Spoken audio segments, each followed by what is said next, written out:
Hello, hello. Um, this is going to be a blog about.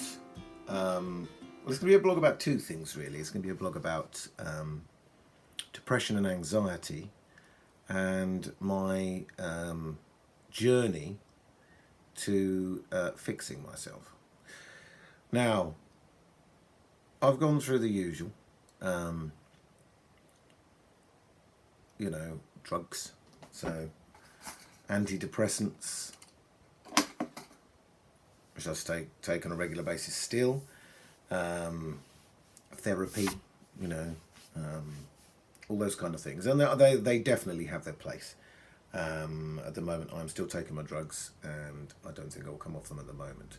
Although I do not really like the way they sort of you're almost like in a fog, and it makes it quite hard sometimes to get through it. Now, some of you know that I suffer with depression and anxiety.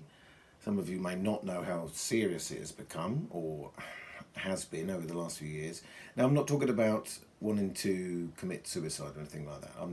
That's not where I am. But I've really had enough about the way it makes me feel. So this blog really is going to be about the way I'm going to tackle it. Now, I'm going to tackle it with something that has been researched. I've read a lot about it. I've watched a lot of documentaries about it. I've seen how it can make a lot of people be able to deal with it and feel a whole lot better. And what I'm talking about is it's a bit off the wall, but it's wild swimming, so cold water swimming. Now, there is open water swimming, which is part of it, which is swimming, for instance, if you're doing triathlon, that kind of thing. And then there's wild swimming. Now, wild swimming is very similar, but you go and you swim in the sea, lakes, rivers, and it's cold water, so it's cold, fresh water, and it can be anything from 1 degree, which is extremely cold, all the way up to 20 degrees. Now, some of the seas in the summer will reach those temperatures, not necessarily in this country. I think you're averaging around 17, 18 maximum, and they'll drop down to about 4 or 5 degrees, maybe slightly warmer in the winter. But this is going to document, I hope, my journey, the way I feel.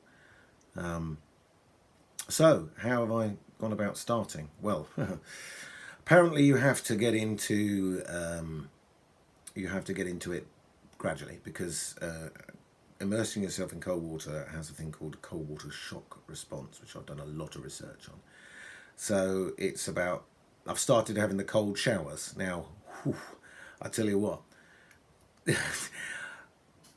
I start sort of lukewarm and then getting colder. Now, I don't know if you know that the average water temperature for cold tap in the UK is 7 degrees. So you're looking, and it dropped, the lowest it's ever dropped in the UK is 4.2.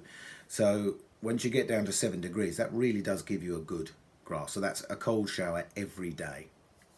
I will be looking forward to my first open water swim soon. Now, it may well be in the next week.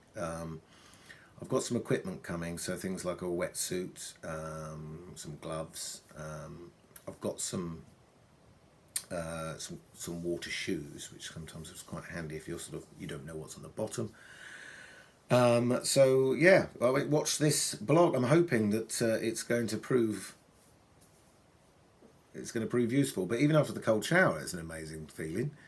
Bloody uncomfortable when you first get that cold water shock. It can make you dizzy. It's really weird, but it's made me feel really good today after having it earlier. But I'm hoping to document this stuff. So watch this space for a bit of a daily thing, and we'll just see how we get on. So I'll speak soon.